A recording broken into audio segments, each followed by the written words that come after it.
Hey guys, I am just finishing getting ready to go to Drake, so I thought we could do my hair together while I do a little birth story, because I've had a few people messaging asking for one and just asking me like what it was like. So I'm gonna do my hair and tell you all about it. I haven't got any heat protection spray, so if you're my hairdresser watching this, maybe just don't. I know. Have you not started ones in your hair? No. I'm always running late. I've literally got 20 minutes. If you're clear, don't watch this. Basically, yeah, my pregnancy started off as a high-risk pregnancy because Aurora started off as a twin, which sadly I miscarried. It was another little girlie, identical.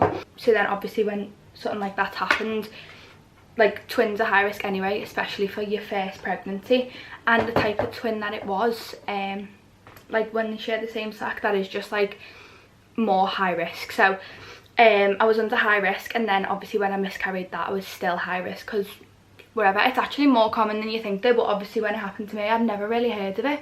So I was like, oh my gosh, like, and I literally vlogged like the whole first trimester, like thinking we were having twins for like the whole first trimester. But then obviously when I found out that, I was just like, yeah, like obviously not gonna post that because it was just upsetting really.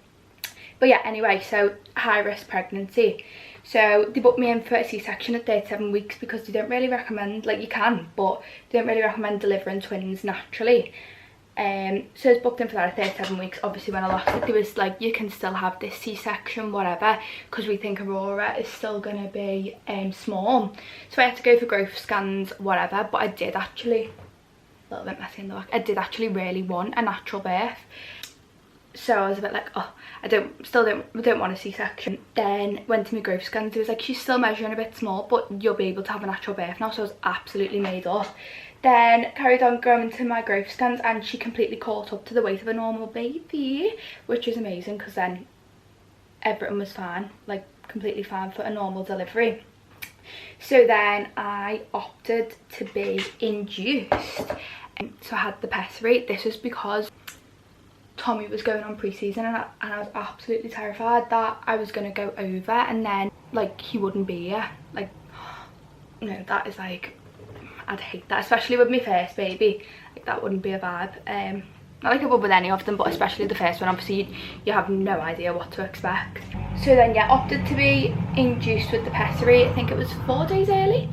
So we went in the Monday morning, 8 AM. Went in, I knew I was in slow labour because I needed to go to the toilet for like a hot minute. Like I was absolutely desperate to go to the toilet, but I just like couldn't go. So I told my midwife this when I went to like my last checkup, and she was like, she was like, let me check if the baby's engaged, and she was like, yeah, like she's basically fully engaged. So I was like, right, I literally could go any minute. So gone in to get the pessary Monday morning, 8 AM, and we were so excited. Went in, she gave me like a little sweep and then put the pessary in, and then it was literally fine. They let me go home because I wasn't high risk anymore. Oh my gosh, patchy tan. So we've gone home, and I remember being shattered. Like I literally went to sleep, and I wasn't sleeping anyway because I just had like pains like the night before and the end of your pregnancy. My sciatica was absolutely horrific, and it just felt like a big beast really. So I was so excited like for it, like just to the end of it really. So come back, went to sleep for about 5 hours, woke up and I was starving. So we went to Mackey's drive-thru. The best Mackey's I've ever had in my life. Got 3 chicken selects and a double cheeseburger and demolished it all. Then when I got back I was like, oh, when I had that I was like, oh, I'm in pain now. And it was just like really strong like period cramps. But like Tommy was like, oh, do you want to go back to the hospital? And I was just like, if I go back and I'm not in labour, I'm going to be wounded. And then like if I have to stay in then overnight and I'm not in like proper labour, like I couldn't be bothered with that. So all night then pains was like literally, no, that's just a bit weird, all night just like really strong period pain. So I literally on the ball like, oh my back, and then still just like couldn't go to the toilet. I was sat in the toilet all night like I need to like go to the toilet, but nothing was happening. Then it was about, literally hadn't slept all night, 6:30 I think it was, I went to get a shower and I walked from the toilet to the shower and I was like, oh my god, I've wet myself. Like, I was convinced I'd wet myself. And then I just got in the shower and I was like, weird. So then I called Tommy and I said, I've just wet myself. And he was like, you've wet yourself? And I was like, yeah, how weird. So then we went down. I was like, I can't go back to sleep now. We went down, we were having toast about 7 in the morning. And then I trickled again. And I said, surely I haven't wet myself again. So then we were both like, obviously, like, I can't have just lost complete control of my bladder. So I was like, shall we go back then? So went back, but like I took my time because I was like, I can't be bothered if I have just wet myself. Like, just being in there. Went in, they gave me one of them wee pots at first. Went in, weed. My wee was bright pink, so I literally ran out the door and said, Tommy, why is my wee pink? I said to the midwife, oh my god. She was like, that's fine, that'll be like your mucus plug. So I was like, oh, like, thank god. Then she's come in, put her hand in me to check how many centimetres there was. My water's gushed all over her. I've never seen anything like it. It was like a water balloon. It popped all over her. And then I was like, luckily she was, to be fair, where I give birth, within short, all the midwives are like the nicest people ever. Thank god she wasn't like a bitch, because imagine. And like, it was like a water, like there was so much of it, and I was like, oh, I'm sorry. And she was like, don't worry, it happens all the time. And I was like, oh my god.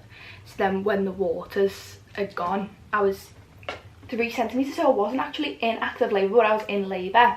Contractions started, but like they were bearable. Like, to be fair, I've seen so many like bad birth stories, and I've actually scared myself a little bit, like, to give birth because of how many bad things you hear. So don't get me wrong, it is like a really, like, I've never felt pain like it, but it's also like the most amazing thing ever. Like, I'd do it like multiple times. Like, so anyway, 3 centimetres, but then that's not like active labour. But then, oh, my contractions had fully started. So then they put me straight on. I said I wanted to go on the birthing suite, which is like the natural one. But I didn't have a birthing plan, which I think is the best thing I did. Like, I would recommend that if you're not like high risk pregnancy and just kind of going with the flow. I did say, like, I'm not bothered if I need an epidural, like, I've burnt myself. If I need an epidural, like, I didn't opt against any, and I was just like, I'm just gonna go with the flow, see how I feel running like the water. When I was 4 centimetres, got on the gas and air. I got in the pool for a little bit, which I did say, that was one thing I did say I wasn't gonna do because my hair would be washed. But at this point, you'll do anything, like, to like ease it a little bit. But to be fair, like, you can just breathe through the contraction. I was gonna say transitions. The contractions, like, does sound, I feel like it does sound silly, but like, using the gas and air, like, it does actually help so much, and you just get in a rhythm and like find the zone to breathe through them. And like, Tommy was like the best ever. Like, he's so calm. And my mum come as well, but my mum has never actually she's never birthed naturally. Like, she's just had both C-sections with me and Erin, so like, it was so nice to have her there and for her to like fully watch. She was like, so anyway, got in the birthing pool for a bit and then got out, and then I kind of went from 4 to 7 really quickly. I was like talking to the midwives in between me contractions, like literally gossiping to them and everything. Like, guys, it's not like, everyone's so different, like so different, but I actually loved it.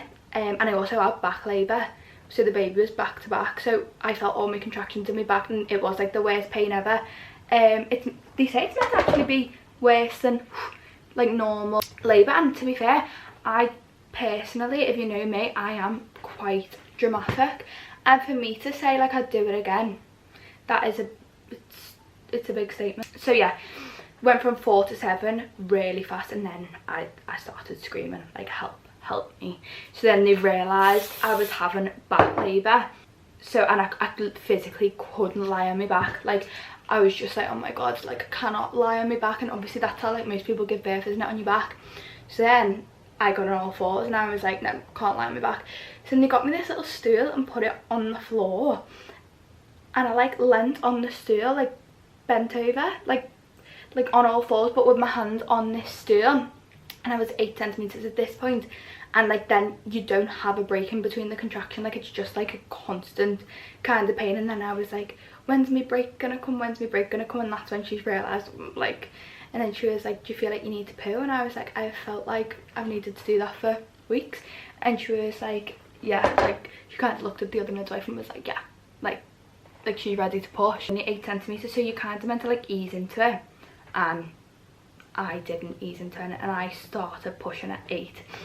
And I wasn't breathing through the contraction because I had in my head that the baby was gonna, like, you know, like you've got to breathe through it, so they're kind of going in and out, and I was terrified that like she was gonna get trapped.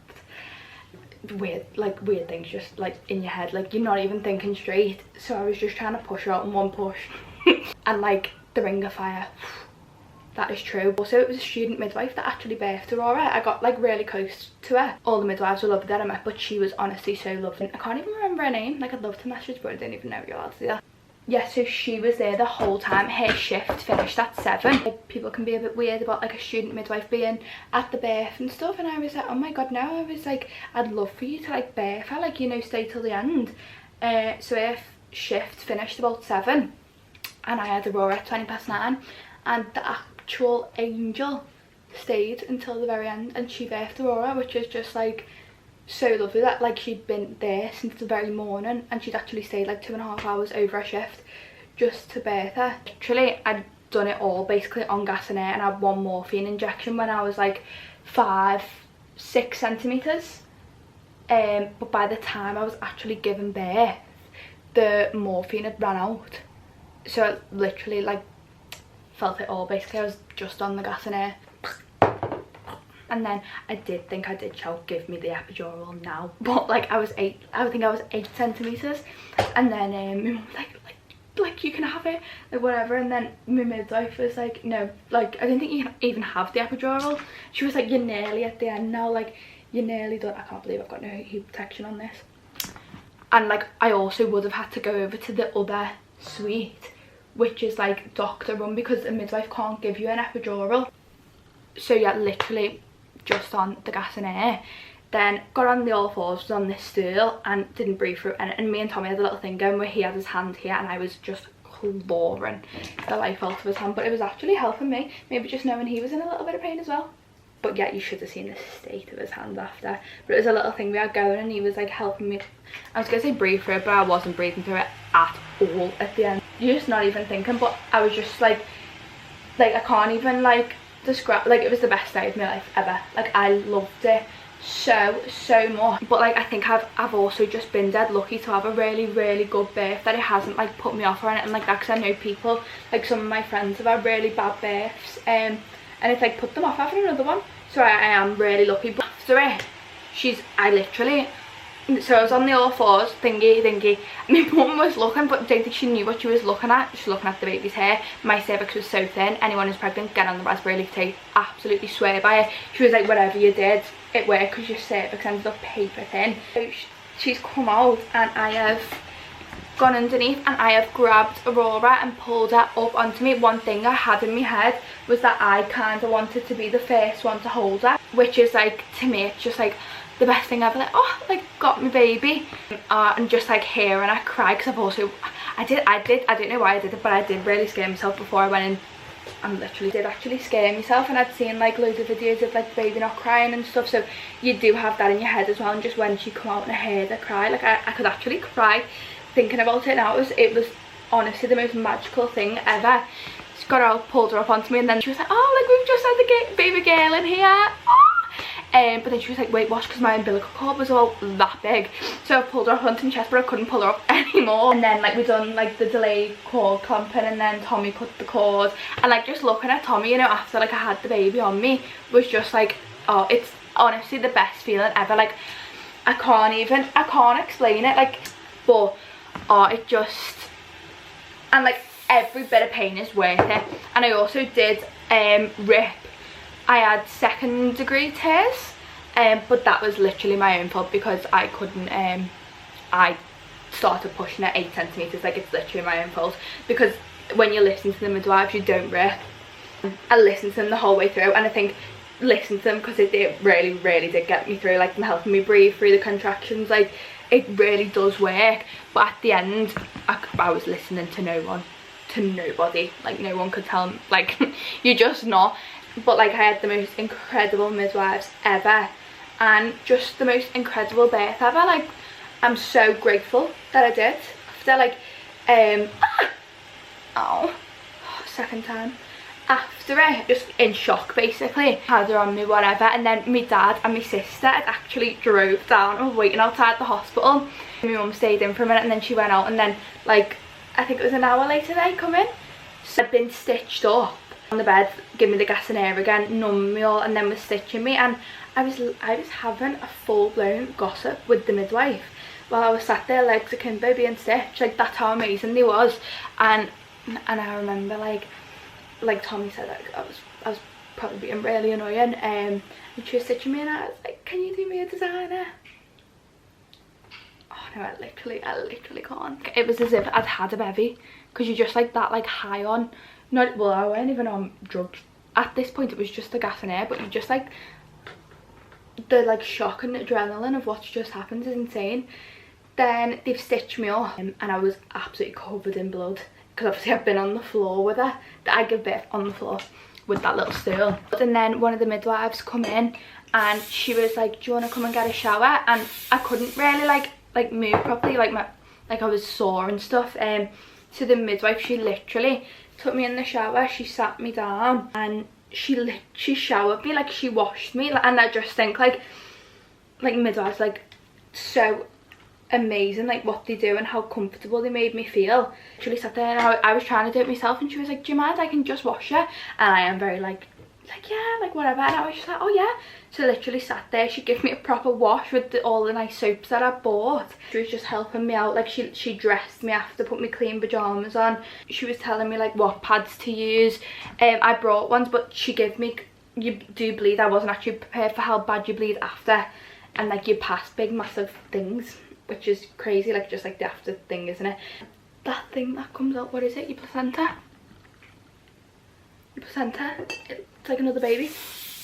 But you don't feel that because they give you a little thing and you're like... But yeah, the midwife literally washed me, I was all clean. Outfit of the night. And held the baby, done skin to skin, and then she latched really well onto me, which was amazing, because then they can like let you go. So that is go like 4 hours after. What was I saying? Baby brain's worse when you're actually not pregnant. So she latched well, and I did want to breastfeed for the first few weeks, obviously because I was induced. So then first 2 nights, so I thought I was breastfeeding her, but she was getting off after over an hour and just screaming, and I was like, what's wrong with her? Like, oh, it was horrible. Then realised my milk hadn't come in, it was literally just colostrum that I was feeding her, so the baby was starving. I can't, like, she was actually dead hungry, that's why she was still crying, because she obviously wasn't getting actual milk, it was colostrum. So then I did just start bottle feeding. I couldn't physically breastfeed, so I just started bottle feeding. And like then the first 2 weeks, like your hormones are absolutely all over the show. Like the first 4 nights I didn't sleep, I think I was still running on adrenaline. But I really did want to do like a video to just show like it can be so positive, and I absolutely loved it so much. And like for people to be excited they are pregnant, because I did scare myself, so I don't want anyone else to be scared, because it can be the most amazing thing. Like I know people are unlucky and don't have good births, but personally I was really lucky, so I just wanted to share my little kind of story. But one thing I wasn't prepared for, I think the week or just after that, like your milk coming in, the hormones, like your boobs are so sore. Wasn't prepared for that, and I also wasn't prepared for the pain after you ripped. Like that was a bit of a shock to me, because you can't, like, you want to be so hands-on with the baby, but you can't physically really do it. But I'm so lucky that I've got so much help. Yeah, it literally best thing ever, and I'm so grateful for like the experience that I had. But yeah, just wanted to share my little story with Aurora.